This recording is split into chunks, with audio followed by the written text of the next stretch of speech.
Doctor of Demons by Neon Sanketsu, Chapter 7, 343. Little Hashira, little men, playing their little games. A king of demons, 343. We're killing those traitors, right? Tell me we're killing them. Naruto forebore the urge to roll his eyes as he stared up at the ceiling. Susamaru had ever been a wild sort. He wasn't at all surprised by her anger when he told her the news, or where she'd ragged him to after. He laid an arm around her shoulders, exhaling a thin plume of steam as she cuddled against him. Six arms really livened things up in the bedroom. He was well and truly spent. Yes, there will be blood. Happy now? Very. She cuddled up against him in their bed, nestling into his side. I want to be the one to do him off. He quirked a brow her way. You're making it sound like there's more than one. It's gotta be, right? She perked up and laid her chin on his chest, amber eyes peering into red. Makes sense. How else could they find one of our safe houses, let alone this place? No way they're working alone. You make a fair point. You know it. Susumaru rolled over and straddled him with her hips.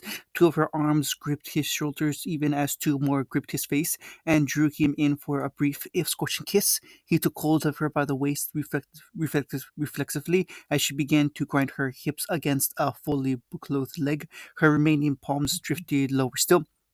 Oi! He swatted one wrist to ward her off before she caught him in a good grip. Watch it, Miss Grabby Hands! She flashed him a lascivious grin. You didn't have any complaint last night. You weren't so forward last night.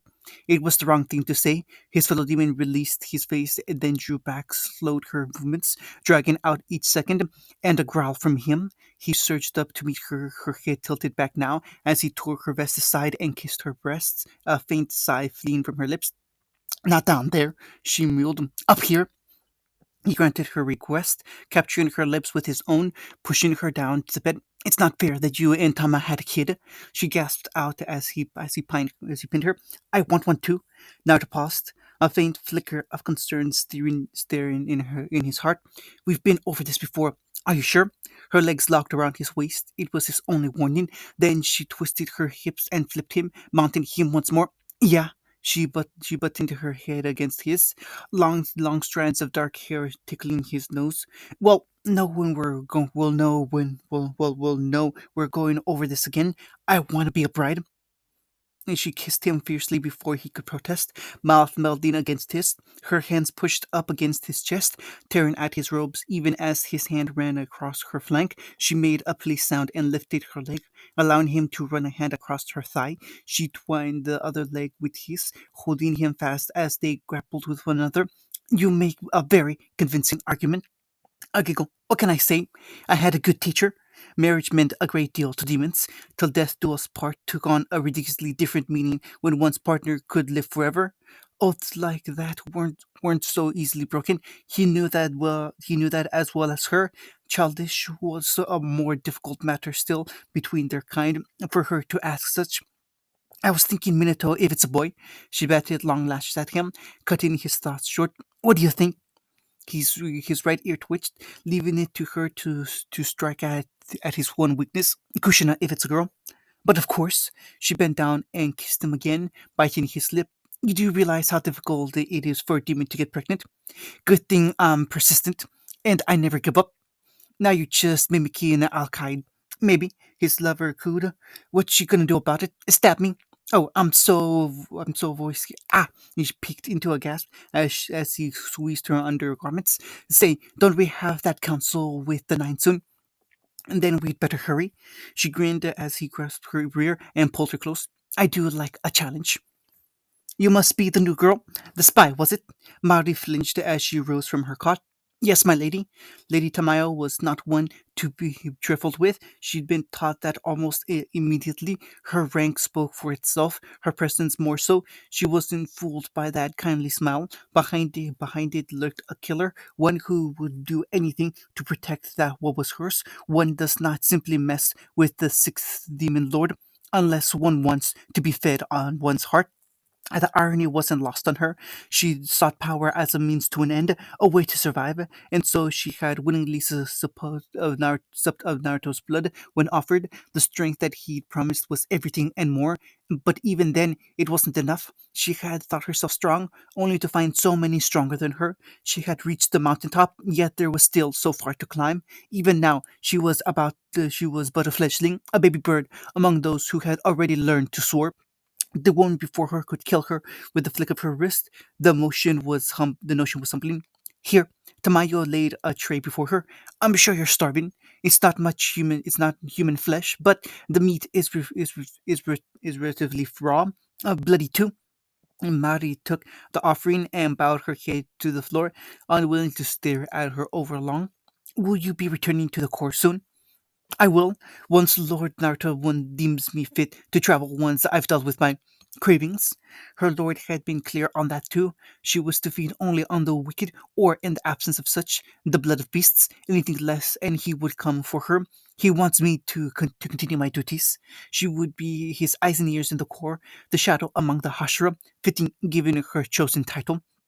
It was nigh on impossible to discern one of Lord Naruto's family from a human. So long as she kept her hunger under control and her eyes from changing, they would be none the wiser. She would supply her new kin with information for years to come, perhaps decades even before the Slayers caught on to her. Are you in love with Daddy too? Mari's head snapped up with a start. That wasn't Lady Tamayo's voice. When she looked up, the lady of the manor was still there, but now Mari spied a child set before her, slender frame wrapped up in a pale maroon kimono. She could see her lord's bright red eyes in this one's face. They contrasted wonderfully with her long raven black hair and whiskered cheeks.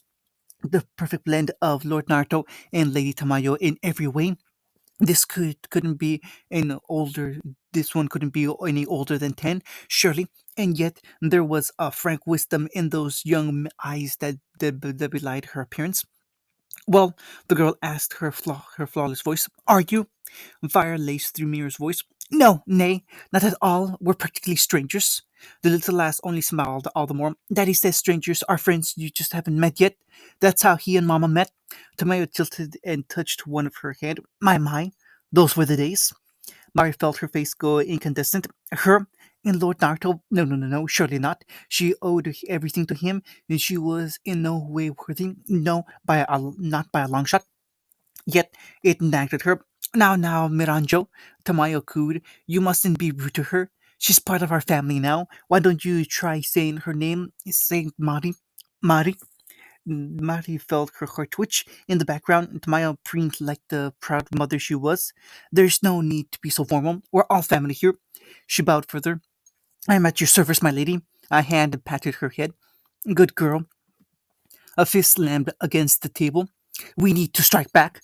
Naruto raised the brow. Kyogai flinched beneath that quailing look and sat down. Forgive me, my lord. My temper got the better of me. Don't worry about it, and we will. Naruto held a hand up to forestall another outburst, but not like this. The words echoed throughout the chamber. None dared to speak over them. 11 chairs lay arrayed before a round table, one for himself, 10 for the others. Not all had been able to attend, of course, but he'd happily settle for those who had. More than a few looked his way with fire in their eyes and hate in their hearts. He couldn't blame them. But now was not the time for anger, or was it? They had at least one traitor in the ranks, if not more. Short of gathering every demon he'd ever sired and every human in his service under one roof, unwise, he had no way of knowing who the turncoat was. Thus, it fell to more old-fashioned methods. No one in this room was a turncoat. Of that much he was reasonably certain. Dakin Yutaro preened a little under his gaze, basking in their newly earned ranks as first. Yutaro would only chime in if needed. He didn't much care for these meetings. He could see Akasa near the back, never one for sitting over long. Mukago was staring pointedly at the table, sweating bullets. Poor girl wasn't looking forward to the Hashiro's arrival. Hyugai still looked positively chagrined after his outburst, but he had it in him to pipe it in once more. The Hashira will be here soon. One of the shadows in the seat scoffed. Let them come. Mukago wrung her hands. We could run. Pointless. Someone waved a hand. Now that they have our scent, they'll keep chasing us. They won't stop until we bloody their nose. We still need to move the manor. Screw the manor. We need to send a strong message. He raised a hand for silence. Enough. I didn't call you here to argue. It spoke well of his influence that they fell silent shortly thereafter. He took he lo- a look was all it took. Even so, he could sense their anticipation, their anxiety. Sixth raised a point. A message was needed. Of routine, the manor was spiriting themselves away. But buy them some time. But it would also make them look weak in the eyes of their adversaries. There could be one course of action. We will fight. About damn time. Mukako whimpered. Do we have to? Susamaru gave the table a good hard smack. Bitchin'. We do. He refrained from saying why, knowing it would be obvious. Kyogai will separate them if they're foolish enough to enter the manor, but I want at least one of them alive. Do you understand? No disintegrations, or you'll be hearing from me. Boo! Fine, fine. As my lord says. Spoil sport. Can we have a little bit of fun? Of course. Akasa planted his chin in one hand. You're looking to turn another Hashira? Naruto rolled one shoulder in a shrug. Possibly. In truth, he hadn't given the matter much thought. Hashira were damnably difficult to turn, and that was on a good day, if they actively resisted it. Even more so, he had experienced in the past. Slipping them trace amounts of blood over a long period of time was a feasible route. Even succeeded once long ago. The Hashira had gone mad and slain themselves shortly thereafter. He hadn't tried that method since. More often than not, copious amounts of blood were needed. No, by all accounts, these three Hashira were special. He'd seen them in his dreams. They'd be training the next generation to come. All the more reason to handle them with care. If one correctly, they could use this opportunity to win over said generations of Slayers, or at least establish relations with the heirs who came after. If not, if they muck this up, they'd have an implacable enemy howling for their heads. Mari is still recovering. He said at length. We'll keep her. Maybe even let them discover her, so they can welcome her back into the fold. Speaking of which, Yuzuru piped up. Where are the spider girls? A fickle sickle whirled around the air as he tossed it up and down. Thought they'd be all for this. Defending a fortified position is kind of their thing. Here at last, Naruto allowed himself a grim flash of satisfaction. They're preparing a little surprise for our guests. Laughter went up around the table. Daki's hand slammed up. Dibs on the Thunder Hashira. Akaza brinkled. Oi, I wanted that one. Oh ho! One of the seated shadows stirred, leaning into the light. Little Miss First Rank thinks she can handle a Hashira now, does she? She pulled the face. Careful, Seventh. No, you should be careful, girl. You may be his favorite, but you overrate yourself. Know your place. She hissed his way. One of these days, I'll work my way up to your rank. Just you wait, you pink-haired bastard. That's right. Keep trying. Keep trying. Pearly white teeth gleamed in the gloom. I look forward to that day. Climb up to reach me by all means. I'll enjoy knocking you back down. Naruto rolled his eyes. Sukuna, fine. Let the two demon lean back, arms crossed. Spoil sport. Ducky turned a pleading look his way, practically begging for permission. He just couldn't say no when she had made that face. Fine. But he held up a finger to forestall her squeal of joy. Mukako will provide support. Both girls balked. I will. She will. Of course she will. This is your first Hashira Daki. If worst comes to worst and you get overwhelmed, Mukako can handle at least one Hashira. Me? No, no, no. She really could once you get her going. Therein lied the problem. Getting her in the mood to fight. Even with her newfound strength, she could be extraordinarily timid, but push her and she could level a forest. The lumber industry was still thriving after her last outburst a decade ago. The Oni blew out a breathing sigh. But I don't want to use that again. I have faith in you. Her horns twitched. And I'll let you set up the sweet shop you've been eyeing in Kanto. Well, she wriggled in her seat. When you put it that way, how can I say no? And then Sukuna grinned. I'm taking the fire, Hashira. The table erupted in a chorus of shouts. Hey, thank God! Cheeky prick! First come, first served, weaklings. That multi-eyed facade swept to him. I'll allow you to send those new girls if you want. They need to be blooded. Cassandra especially. That eerie grin flitted out again. Those girls need to learn restraint. But I'd have to teach them a lesson if they try to steal my prey. Suppose I'll take watch then, he said, apropos of nothing. Anyone want to join in? I'll help. Susamaru's hand shot into the air. All six of them. Pick me. Done. Another chorus of groans went up. Akasa loudest of all. No fear, you took all the good prey. The chair beside Akasa stirred. They will not come alone, surely. But the small fry are always so damn boring. Perhaps, perhaps not, came the kindly response. This year's corps has proven themselves quite capable. His eyes sparked. Really? My scouts have been vigilant in their reports. Akasa's hand slammed into the air. Dibs on the runs then. Naruto laughed. We have an accord then. You're welcome to deal with the dregs as you please. Give them a chance to walk away, but if they refuse, well, he slapped his fist down twice on table, ending the meeting. Good hunting.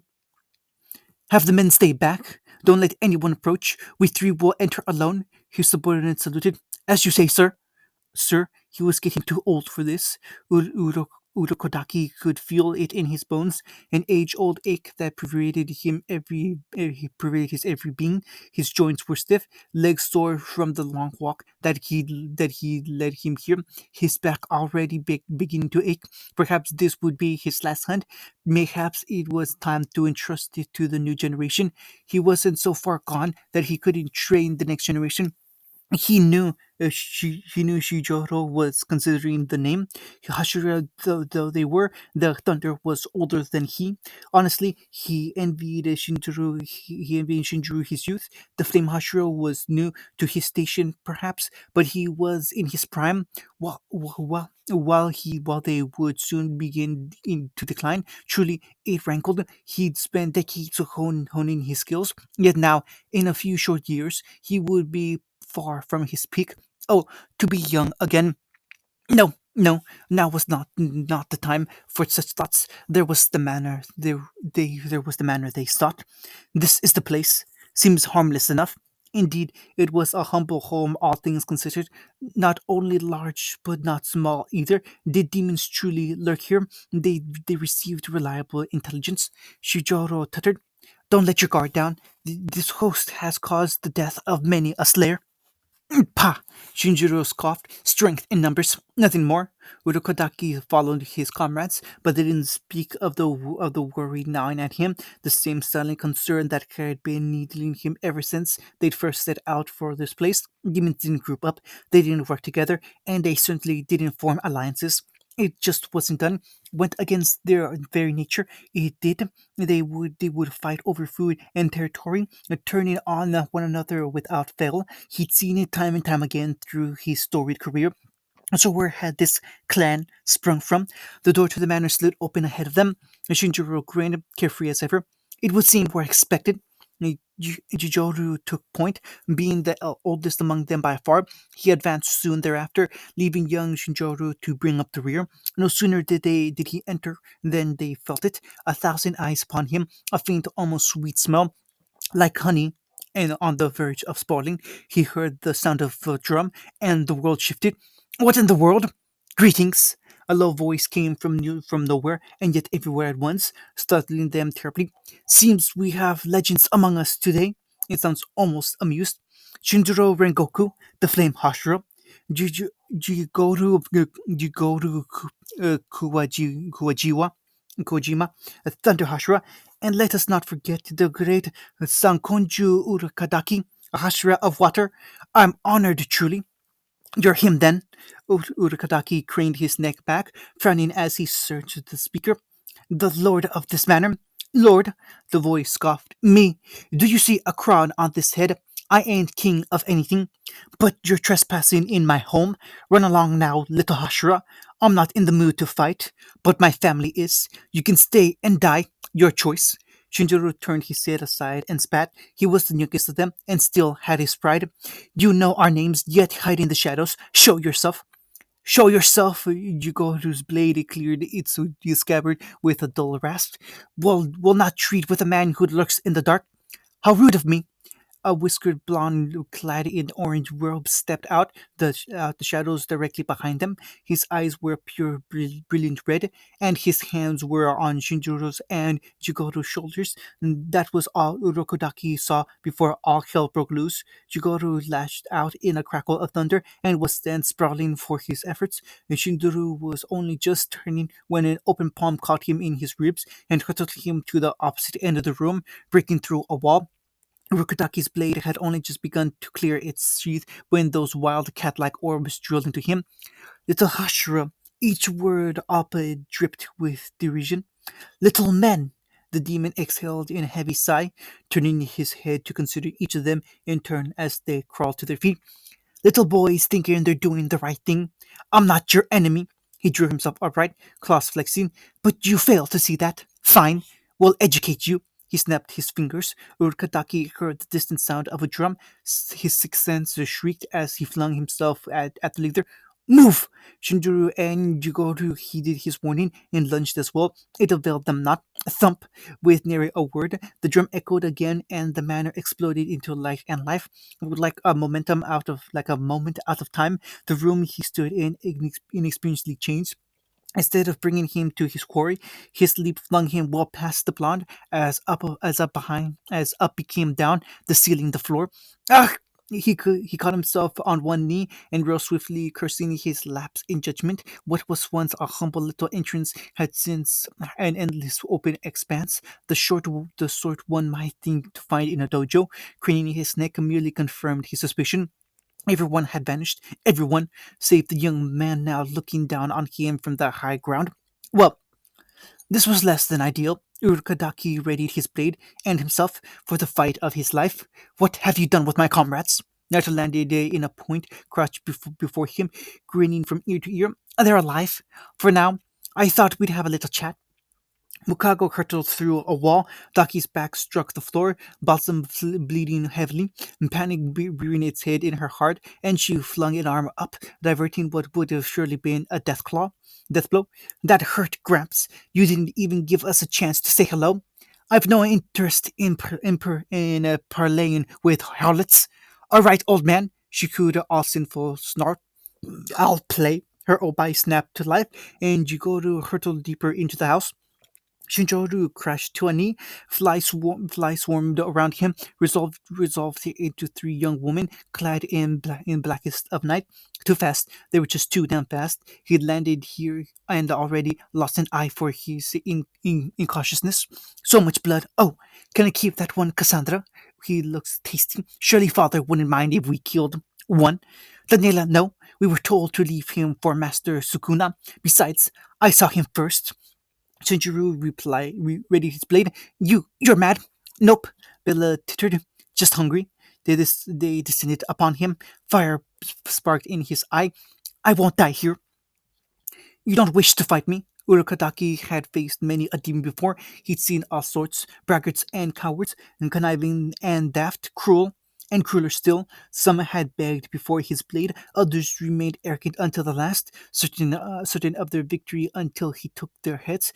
In all his years, he couldn't recall a demon ever wanting to sit down and talk. Most fought, while the weak ones fled, but to simply offer to converse. It had his guard slamming into place. In truth, no. The blonde before him extended a clawed palm. A firelight flickered the length of his arm, twisting his humble shadow into something monstrous. You intrigue me. You're stronger than your comrades, yet for some reason you defer to them. Why? Urkadaki flicked a glance towards the exit. There was a woman there, guarding it. Her amber eyes pierced his as he dribbled a tamari ball in her hand. Still, she made no attempt to approach. A guard, then? Was her goal to keep him from fleeing? If so, he feared for his chances. No, such was the talk of the defeated. He just needed to stall, to trust in Shonjuro and Jikoru. They would return soon enough. I could ask you the same. He circled left as the blonde went right. What do you stand to gain from gathering so many demons in one place? Well, aside from starting a family, the demon doctor smiled. Would you believe me if I said world peace? I'm a physician by nature. I'd rather heal than harm. Without warning, that smile vanished. Who told you we were here then? Tell me that, and I'll let you and yours go. No questions asked. It was too good to be true. He didn't trust the offer for a moment. One could not trust with a demon, and besides, I cannot divulge such information, for I do not know it. Nevertheless, his sword came up, trailing a faint cloud of water. You are a demon. I am a slayer. I will do what I must. No chance I could talk you out of this. Urukadaki slipped into a stance and inhaled deeply. That small smile returned once more. Then you will die. Water breathing, first form. Even as the demon spoke, he shot forward and bringing his blade down in a single strike. Water surface slash. The demon didn't dodge. He just stood there, arms spread wide. Urukadaki's blade bit deep, all but taking his head clean off. Away it flew, and back it came. He simply regrew his head. An ugly fear dawned in Urukadaki's heart. Naruto's body whirled and struck him dead in the mask. Cracking it, he tumbled away and came up swinging, slamming his sword into the man's neck. Laughter was his sole reward. You're immortal. Not quite. Naruto grunted, ignoring the blade in his neck. Just very, very, very stubborn. He reached up, gripping his wrist as one might a twig. If you want to kill me, you'll need to try a little harder. Snap. Pain blazed through his left arm. Through sheer tenacity, he didn't let go. Urikataki was no fool. He didn't waste time with witty banters as most would. He merely gripped his blade with his good hand and tried to push through. Credit where it was due. His blade actually moved an inch. Another now, and then another. A consummate swordsman through and through this one. Naruto blew out a sigh. It seemed a shame to kill such a man. Truly a shame. He didn't want to. Last chance. His voice rose. If you don't stop, I'll have to fight back. The blade bit deeper, ignoring the mercy he offered. His fist cannoned upwards. Urukadaki saw stars. Previous. It was a massacre. But for whom? I'm terribly sorry. There will be no reinforcements. She flicked her wrist. A torrent of cut-in spider waves flicked out, barring their path. Not bad. I'm not used to seeing this much of my own blood anymore. Nate held up a hand, idly watching red drip from his torn bicep. You're pretty good. What say we put the sword down and talk? It would be a shame to kill you. I'm not finished. Yet. I'll hold nothing back. He dragged his body into one final stance. 10th form. Fine, give me everything you got. See what happens. They collided in a storm of raging swings. And you are? I am Asimi. She bowed deep at the waist. I serve our Lord as his double, his will, his voice, when he is away. Doesn't he have clones for that? He does, the slender woman allowed, but he cannot speak through them as he can me. You dare touch my blood without permission? Since we both heartedly ridiculed that slayer, I'll allow it this once. There will not be a second time. Know your place, or it will be shown to you. What the devil are you? Devil, Well, I suppose that's the right sentiment. Ducky calmly reached down, plucked her severed head from the ground. Credit where it's due. You caught me off guard. She reattached it to her neck with a put upon sigh. I nearly called for my him for my him. For my him, her smile became a scowl as her hair bled white. Doing so would have disgraced me. He gave me this task, and to think I nearly failed. Craning her neck, she looked past him as one might an amused child. Stop playing dead over there, Mukago. I know you're alive. Jigoro felt a hand come down on his shoulder. His eyes bulged, but the grip held fast. A low feral hiss filled the air. That slash hurt. It really hurt. It hurt. Blood splashed through the air. Akasa felt something twist in his chest. It pains me to see you in such a state. Become a demon. You could go so much farther than this. His fist drew back with intent. Or would you rather die here? Think about your sons. Shinjuru stabbed his sword down. A pillar of fire pierced the heavens. End of chapter 7.